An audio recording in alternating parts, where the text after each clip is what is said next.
चैतन्य माऊली विश्वस्त मंडळ सांगली गेली 3 दशकं शेतमजूर, कामगार, कष्टकरी गरीब कुटुंबांना आधार देणारी संस्था म्हणून मोठ्या आदरानं ओळखली जाते. महाराष्ट्र शासनाचा पुण्यश्लोक अहिल्यादेवी होळकर राज्यस्तरीय पुरस्कार, इचलकरंजी पाय फाउंडेशन पुरस्कार, डॉक्टर हेडगेवार स्मारक सेवा पुरस्कार, दक्षिण महाराष्ट्र केसरीचा सेवा पुरस्कार,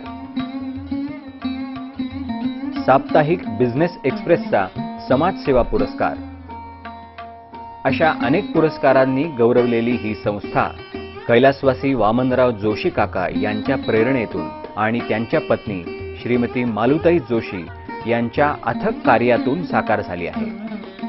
कामगार महिलांच्या मुलांसाठी पाळणाघर, संस्कार वर्ग, वाचनालय, अभ्यासिका, बचत गट यांच्या माध्यमातून स्वावलंबी सुसंस्कारित पिढ्या निर्माण करण्याचं कार्य चैतन्य माऊली संस्था अविरतपणे करत आहे. संस्कार वर्गाबरोबरच सुरू झालेल्या पाळणाघरामुळे कष्टकरी आणि कामगार महिलांची खूपच सोय झाली.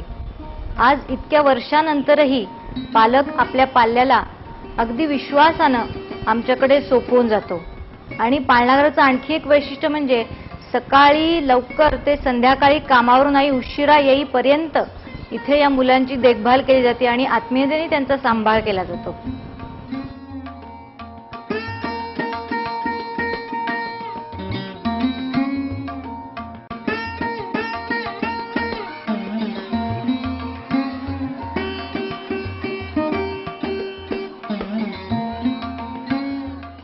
पाळणाघरात आल्यानंतर सर्वप्रथम त्यांची रोज प्रार्थना आणि व्यायाम असं एकत्रितपणे घेतलं जातं.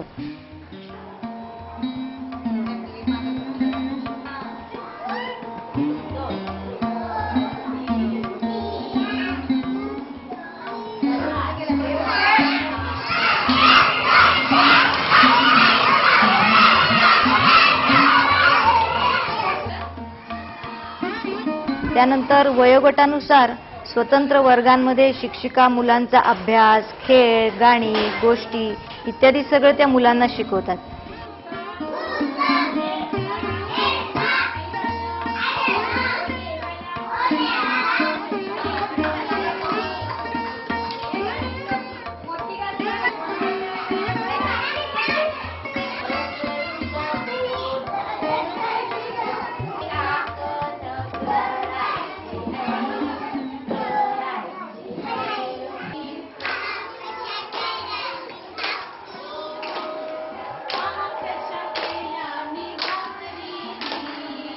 याबरोबरच इथे रोज त्यांना स्वादिष्ट आणि सकस भोजन दुपारी दिलं जातं आणि ही जेवणाची अंगत पंगत मुलांना खूपच आवडते.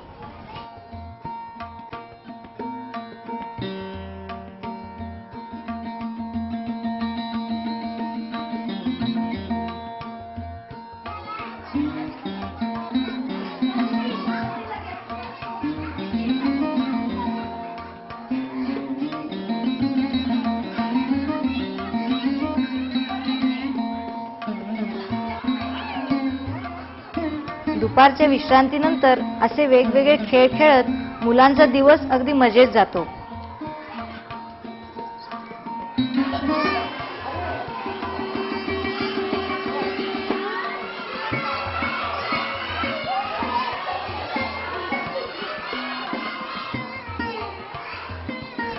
खेळून झाल्यानंतर मुलांना दूधही दिलं जातं.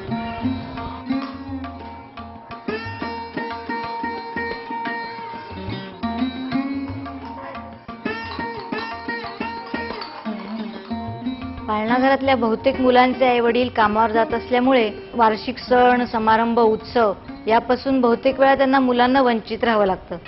आपल्या या भारतीय संस्कृतीची ओळख मुलांना पटावी म्हणून आपल्या या पाळणाघरामध्ये वेगवेगळे सण, उत्सव, समारंभ अगदी उत्साहामध्ये साजरे केले जातात. मुलांचे वाढदिवसही इथे साजरे केले जातात. त्यांचं औक्षण करून, त्यांना गोडधोड खाऊ देऊन अशा पद्धतीने वाढदिवस त्यांचा साजरा होतो. वाढदिवस आहे, त्यांना चांगली बुद्धी मिळते, चांगलं आयुष्य लाभू दे, चांगलं आयुष्य लाभू दे. ही हीच आम्ही भोले बाप्पाजवळ प्रार्थना करतो.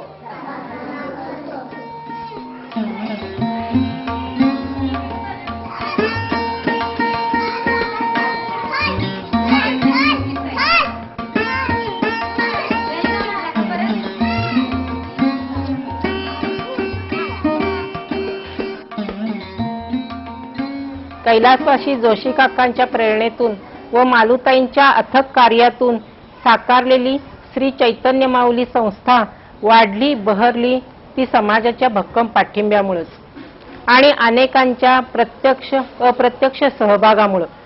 यात विशेष उल्लेख करावेसे वाटतात ते म्हणजे सुरुवातीच्या काळात श्री सिद्धिविनायक गणपती ट्रस्ट मुंबई 3 लाख रुपये, स गो बर्वे ट्रस्ट यांच्याकडून 2 लाख रुपये, माननीय श्री शरदचंद्रजी पवार साहेब मुख्यमंत्री निधीतून 1 लाख रुपये, मानसी महिला मंडळ सांगली यांच्याकडून 1 लाख रुपये, सभागृहासाठी कैलासवासी माननीय वेदप्रकाशजी गोयल यांच्या खासदार निधीतून 10 लाख रुपये, सेवा सहयोग यांच्या अंतर्गत चालणाऱ्या अक्षर भारती यांच्याकडून पुस्तक स्वरूपात निधी.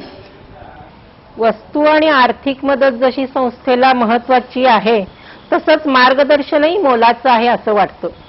मालुताईंच्या अमृत महोत्सवानिमित्त माननीय मोहनजी भागवतांचं लाभलेलं मार्गदर्शन संस्थेला अतिशय महत्वाचं आहे. संस्थेच्या सुरुवातीपासूनच शासनाचं अनुदान आपल्याला मिळते, परंतु अनुदान त्याच्यामध्ये फक्त आपल्याला मुलांना काहीतरी खाऊ द्यावं अशी त्यांची कल्पना आहे. पण याशिवाय वेगळं मुलांना काही देता येईल का संस्थेकडनं? कारण इथं झोपडपट्टीतल्या मुलं असल्यामुळं त्यांना घरी जेवणाची इतकी हे असत नाही. तेव्हा 2000च्या आसपास कार्यकारी मंडळी विश्वासमंडळ एकत्र विचार करून मुलांना आणि काही देता येईल कसा विचार करून निर्णय केला की मुलांना दुपारचं भोजन आपण सुरू करावं. शासनाची योजना असं तरी सुद्धा आपल्याकडून संस्थेकडूनच जेवण सुरू करावं अशी मनात कल्पनामुळे त्या दृष्टीनं काही फंड रेझिंग करता येईल का म्हणून विचार केला. आणि मग विविध देणगीदारांना भेटून कोणाच्याही स्मरणार्थ किंवा एखाद्या विवाहाच्या वाढदिवसाच्या स्मरणार्थ वगैरे असा त्या दिवशी वगैरे त्यांनी आयुष्यात एकदा आपल्याला 3000 रुपये द्यावेत आणि ते सांगतील त्या दिवशी जो भोजन दिलं जाईल ते त्यांच्या बोर्डावर त्याचा आपण उल्लेख करावा अशा तरी योजना आली आणि त्याला खूप मोठा प्रतिसाद आम्हाला आमच्या इथल्या नागरिकांनी दिला. तर त्याला आपण अश्वत्थामा योजना असं पण त्याला नाव दिलंय आणि त्यातून जवळजवळ एक 18 ते 20 लाख रुपये आपल्याला आता कॉर्पस गोळा झालाय आणि त्यातून त्या व्याजातून आपण त्या दिवशी जेवण मुलांना देत असतो. त्याशिवाय कल्पना पुढे अशी की व्यापारी असं म्हणाले हो एकदम आपण आम्हाला इतके देणं शक्य नाही, आम्ही काही वस्तुरूप देऊ का किंवा आम्हाला इतके देणं शक्य नाही, मध्यमवर्गीय असतो. तर अशी कल्पना आली की आठवड्याला आपल्याला सर्वसामान्य 300 रुपये हे भाजी तेल किंवा मसाला अशा करता लागतात आणि म्हणून वर्षाला 300 रुपये असे देणारे काही आम्ही असे देणगीदार हुडकले किंवा त्यांनी आम्हाला 30 किलो धान्य द्यावं किंवा 300 रुपये वर्षात एकदा त्यांनी द्यावेत आणि मग तेही नाव आम्ही त्याच्यावरती आणि याला आपण अक्षय थाळी योजना अशा तऱ्हेची आपण योजना तयार केली. आणि गेल्या वर्षीपासूनच अशी कल्पना लक्षात आली की लहान मुलं आपल्याकडे असतात, तहानी मुलं असतात, त्यांना दूध द्यावं लागतं. आम्ही दूध देतोच, तथापि त्याची ज्यांची इच्छा आहे म्हणून काही यांना नागरिकांना भेटून देणगीदारांना भेटून आणि मग तशी योजना मागच्या वर्षी आपण सुरू केली. त्याला आपण गोरस वाटी अशी योजना म्हणतो. 1000 रुपये ज्याने आपल्याला आयुष्यात एकदा दिलेत ते दूध आपण जे देतो मुलांना त्याला गोरस वाटी आणि त्या बोर्डावर ते त्याचं नाव लावलं जातं. अशा तऱ्हेने या 3 विविध योजनांमधून देणगीदार नागरिक आपल्याला देत असतात पैसे आणि याला खूप चांगला प्रतिसाद आता समाजात आपल्याला मिळतोय.